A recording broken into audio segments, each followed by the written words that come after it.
Welcome to Sana's Cooking. Please subscribe to our channel.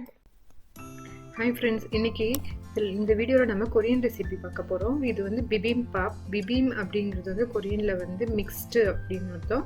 பாப்புங்கிறது rice, so mixed vegetable rice. இது வந்து Korean ஸ்டைலில் எப்படி செய்கிறாங்கன்னு பார்க்கலாம். இதுக்கு நான் வந்து கீரை, கேரட், அதுக்கப்புறம் மஷ்ரூம், அப்புறம் ஜுக்னி, அப்புறம் முளைக்கட்டின பயிறு அது வந்து எடுத்து வச்சுருக்கேன். வெஜிடபிள்ஸ்லாம் பொடி பண்ணியாக கட் பண்ணி எடுத்துக்கலாம். நல்லா இந்த மாதிரி நீளமாக இந்த சைஸ்க்கு வந்து கட் பண்ணிக்கோங்க. கீரை வந்து நான் சுடு தண்ணியில் போட்டு பொடிசாக உப்பு போட்டு கட் பண்ணி வச்சுருக்கேன். நெக்ஸ்ட் வந்து மஷ்ரூமும் இந்த மாதிரி நீளமாக கட் பண்ணிக்கிறேன். நீங்கள் எந்த டைப் மஷ்ரூம் வேணாலும் எடுத்துக்கலாம். அதுக்கப்புறம் இப்படி ஜுக்னியும் வந்து தோல் சீவை வேணால் தோலோடையே நம்ம போட்டுக்கலாம். அதுக்கப்புறம் இப்போ ஸ்ப்ரோரட்ஸ் வந்து நான் எடுத்து சுடு தண்ணியில் வந்து போட்டு ஒரு 20 நிமிஷம் நல்லா மூடி போட்டு வேக வச்சு அதை வந்து எடுத்துக்கலாம். இப்போ அந்த தண்ணியை வந்து நம்ம பின்னாடி சூப்பாகவும் யூஸ் பண்ணிக்கலாம். இப்போது ஒரு பேனில் எண்ணெய் விட்டுட்டு இப்போ நம்ம வந்து ஒவ்வொரு காயை நம்ம தனித்தனியாக போட்டு வணக்கி எடுத்துக்கலாம். ஃபர்ஸ்ட் நான் வந்து கேரட் வந்து வணக்கிக்கிறேன். நம்ம கட் பண்ணி வைக்கிற கேரட் எடுத்து போட்டு லைட்டாக உப்பு சேர்த்துட்டு அது வந்து ஒரு 10லேருந்து ஒரு 20 செகண்ட் வணக்கலாம் போதும். நம்ம ரொம்ப நேரம் நம்ம இது பண்ணணும், நல்லா வேக வைக்கணும்னு தேவையில்லை. ஒரு 3/4 பதத்துக்கு கம்மியாக வெந்திருந்த அளவுக்கு இருந்தால் போதும். இப்போ நான் கேரட் வந்து வணக்கி எடுத்துட்டேன். இதில் என்ன ஸ்பெஷல்னால் நம்ம ஒவ்வொரு காயும் தனித்தனியாக நம்ம வந்து ஃப்ரை பண்ணி எடுக்கிறோம். அதனால் எல்லா காயோட அந்த ஃப்ளேவர் வந்து நமக்கு வந்து அப்படியே இருக்கும். நம்ம ஒன்றா சேர்த்து வணக்கிறத விட இது வந்து நமக்கு இன்னும் டேஸ்ட் வந்து நல்லாயிருக்கும். நெக்ஸ்ட் நான் வந்து மஷ்ரூம் வந்து ஃப்ரை பண்ணி எடுத்துக்க போகிறேன். போட்டு எல்லாத்தையுமே வந்து லைட்டாக வந்து உப்பு சேர்த்துக்கோங்க.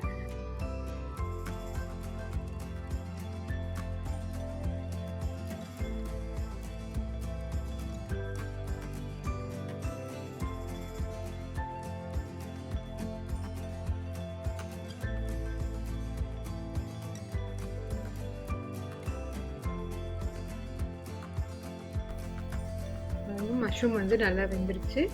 இப்போ இதை நம்ம தனியாக எடுத்து வச்சுட்டு அடுத்தது லைட்டாக எண்ணெய் சேர்த்துட்டு இருக்கிற நம்ம சுக்னியை வந்து ஃப்ரை பண்ணி எடுத்துக்கலாம். எல்லா காயுமே நான் முன்னாடி சொன்ன மாதிரி தான், ரொம்ப நேரம் வேகணும்னு இல்லை. ஒரு பாதி அளவுக்கு வெந்திருந்தா போதும். அந்த பச்சை வாசம் போகிற மாதிரி நம்ம இது பண்ணி எடுத்துக்கலாம்.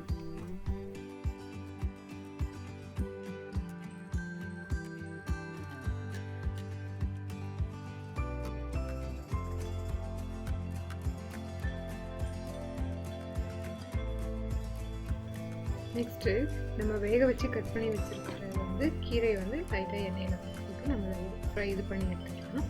இதில் வந்து நீங்கள் வந்து நம்மகிட்ட வெள்ளை எள்ளு இருந்துச்சுன்னா இதில் வந்து ஆட் பண்ணிக்கலாம், இன்னும் நல்ல ஃப்ளேவர் கொடுக்கும். என்கிட்ட எள்ளு இல்லை, அதனால நான் இதில் வந்து ஆட் பண்ணல. நெக்ஸ்ட்டு நம்ம இங்கே வேக வச்சு எடுத்து வச்சுருக்கிற ஸ்போர்ட்ஸை வந்து நம்ம சீசனிங் பண்ணிக்கலாம்.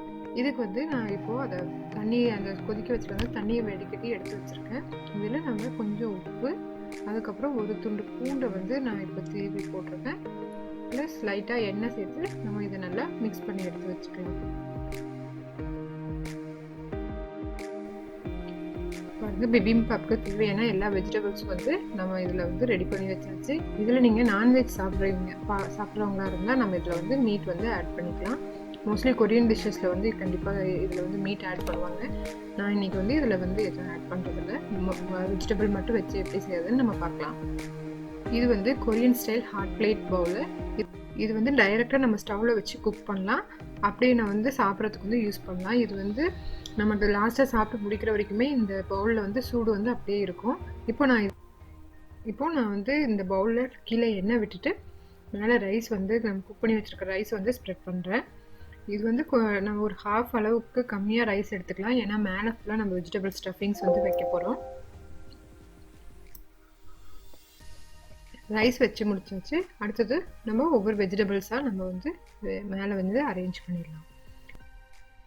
நம்ம இந்த ஹாட் பிளேட் பவுல் இல்லாதவங்க நம்ம நார்மல் பவுல்லையே வந்து இதை வந்து வச்சு அரேஞ்ச் பண்ணிக்கலாம். நல்லா சூடு சாதத்தில் வச்சுட்டு இது ரெடி பண்ணிக்கலாம்.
இப்போ லாஸ்ட்டாக நான் இதில் வந்து எக்கோட எல்லோ பார்ட் மட்டும் இதில் மேலே சேர்த்து வச்சுக்க போகிறோம். இது வந்து ஆப்ஷனல் தான். இப்போ நம்ம இதை ஸ்டவ்வில் வச்சு நம்ம குக் பண்ணிட்டு வந்துடலாம். அடுப்பில் வச்சுட்டு ரைஸ் வந்து கீழே அந்த எண்ணெயில் பொரியிற சவுண்ட் நல்லா கேட்குது. ஒரு 5-6 நிமிஷம் குக் பண்ணோம்னா கீழே வந்து அந்த ரைஸ் வந்து அந்த எண்ணெயில் பொரிஞ்சு லைட்டாக மொறுமொறுன்னு கீழே இருக்கும். இப்போது நம்ம இதில் வந்து சில்லி பேஸ்ட் சேர்த்து நம்ம மிக்ஸ் பண்ணிக்கலாம். அவ்வளோதான்.